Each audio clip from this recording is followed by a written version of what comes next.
I would fit it. Yeah. And then I think I'm gonna wait until. So they haven't seen that. Black Hawk.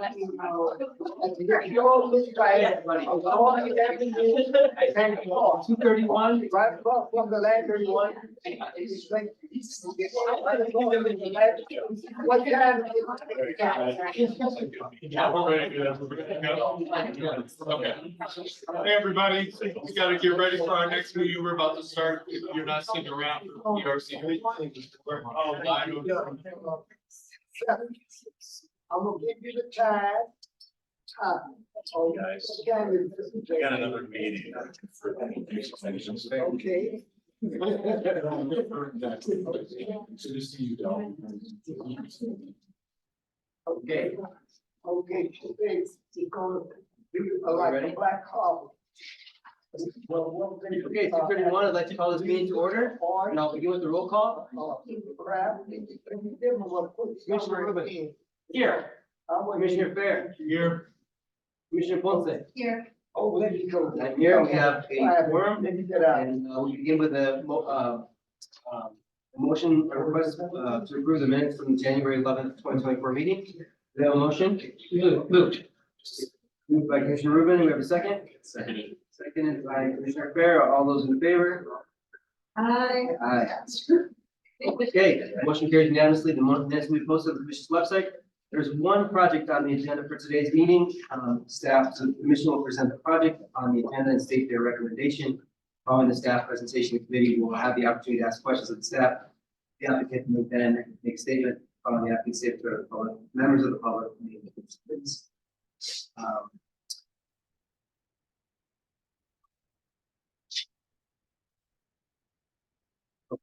I'd like to ask that anyone other than the applicant wish to make a statement on the item on today's agenda to complete a public comment card and give the comment to a member of the staff. Comment cards are available at the door. As courtesy to other individuals wishing to offer comments, we ask that members of the general public limit their statements to 3 minutes or less.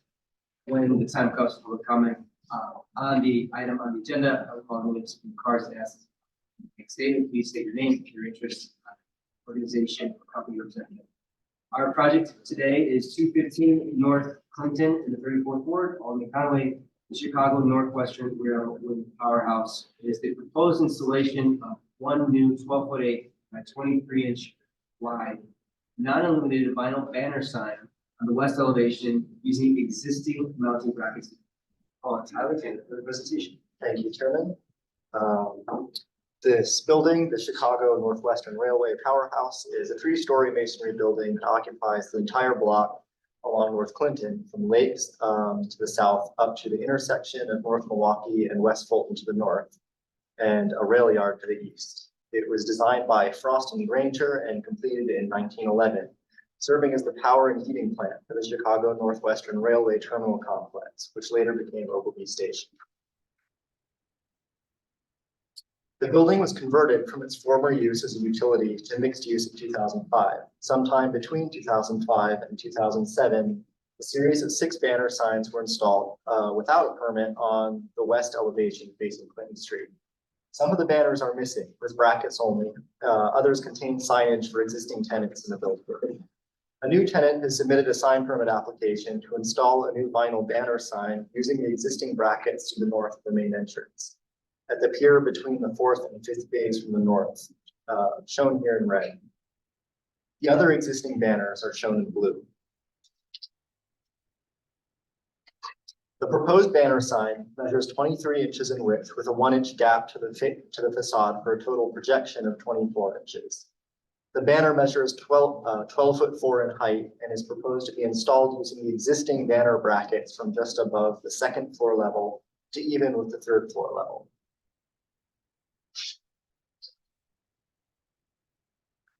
Although they are nearly a full story in height, because of the tall floor-to-floor height and monumental scale of the arched windows, staff recommends that the existing banner sign, as installed, is proportionally sized and does not overwhelm the facade. The existing banner does not damage or obscure any of the decorative portions of the facade and is in an appropriate location. Because the existing brackets will be reused, no additional penetrations to the facade are required. An application was also received for a smaller wall sign proposed above the entrance, but this sign does not require committee review. However, it was included in your packets for reference.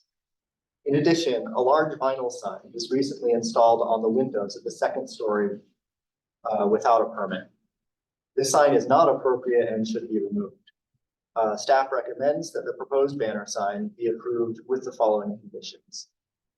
First, as proposed, the banner shall reuse the existing mounting brackets. Second, if the sign is removed in the future, the holes in the masonry left from removal of the mounting brackets shall be patched with materials matching the surrounding surface in color, texture, and general appearance. Any staining or ghosting shall be gently cleaned. Third, should any of the other existing banner signs be replaced in the future, this may be reviewed at staff level with the above conditions, provided there is no change to the size of the sign and existing brackets.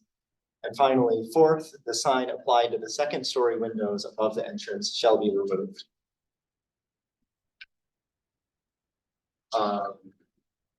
Alderman Conway has received the proposal and is in support. Frank Lambert, Sharpen Up, the expediter handling permitting for the sign, is here and will answer questions. Commissioners, any questions for Tyler? Maybe a couple of questions. So Tyler, you showed an elevation earlier that alluded to there being other banner signs that exist on that side. Are those posts or mounting brackets, are those still posted on the building? It looks like it's only two of those. So some of them have, you can see in the photo, some of them have existing banners. And then some of them, including the one where this sign, the subject to this proposal is proposed, the banner is actually missing, but the bracket is still there. And then where there's none, basically at the second pier from the end, there are no brackets at all. Is the owner penalized in any way for illegally installing those brackets? It happened so long ago, that basically now they're required to get. The thing is, so if the signs were not something that we would be comfortable with as a new sign, we wouldn't be able, we couldn't recommend approval for it. And we're also just trying to avoid any new penetrations. Right. And then I actually, when I went out there, I could see that some of the existing brackets were mounted in mortar joints, but I couldn't get up to the top ones to confirm if they all are. I didn't know if it would be better, if we would not consider, obviously, additional banners that would be installed for brackets outside of what we're discussing today. I don't know if we still have the actual rod that is attached to it, but. Yeah. Okay. So that's the blue ones. This is basically a change of face for one of the existing signs, but it was Okay. never permitted. So we're anticipating in the future, if any of these want to change just the banner, the fabric portion, we're recommending that we can approve that as long as it meets all the criteria that or that we propose today. Anything new or bigger, or a different location, we have to review that as, we have to bring that again.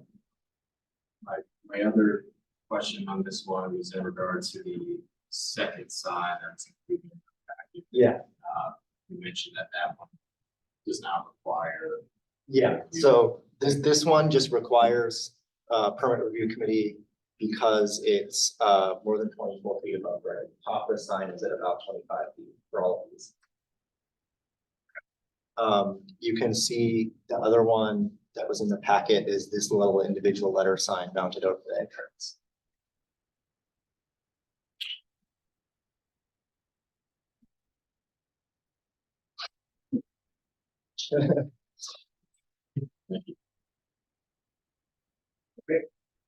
Thank you, Tyler. Hear from the sign contract there? You think I guess in the future with the 7 that are up there, if the owner chooses to make them compliant, would we still have to go through, would they have to go through a PRC for the new? Because we're not, it's not a change of base, it's a new application, it's a new sign. Would that be required to go through PRC or could that get bypassed? They exist if they all follow basically what we're doing here today, whether it's using the existing banners, then yeah, or I'm recommending that it bypass PRC, so we don't have to bring it back 5 more times. But anything that's creating new penetrations or is bigger or anything like that may require PRC again, if it's above that height threshold. That's right. We just, Right, Lambert, sharpen up, license expert. okay, great. I don't, any other questions, Commissioner? Okay, and I don't see any public comments. This time, we have one. Okay. Yeah. I think it's fair, good that you all the watchdog over the historical buildings. And to the extent that you are watching the type of banner that they're putting in front of the building, on the building. So I think you are doing a beautiful job here. Just with these historical, you can't deface the a beautiful building. And the owners sometimes they want to advertise, they put up a big gawky sign and light. And so this committee and the government people here are looking out for our people here when it comes to litter. You know, just putting something gawky and not suitable on those buildings. So I'm glad I stayed a little longer because I'm being educated too. So with our historical buildings, you just can't put up any sign you want. Because right here, there are police in this right here with these buildings here in our great city of Chicago. So thank you again for doing your work and you're serving the public. So Mr. Blakemore is not here to beat up on you all.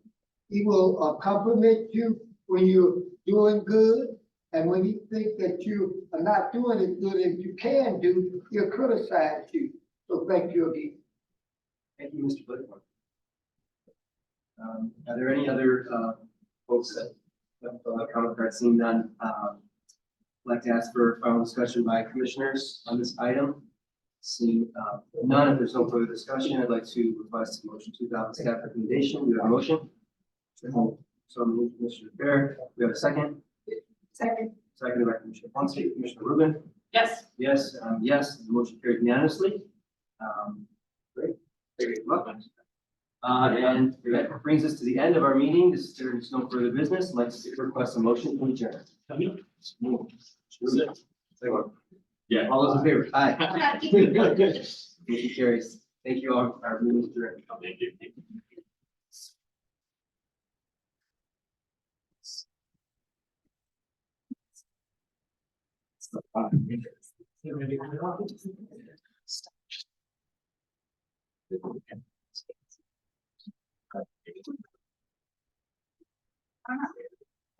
Curious. No, yeah.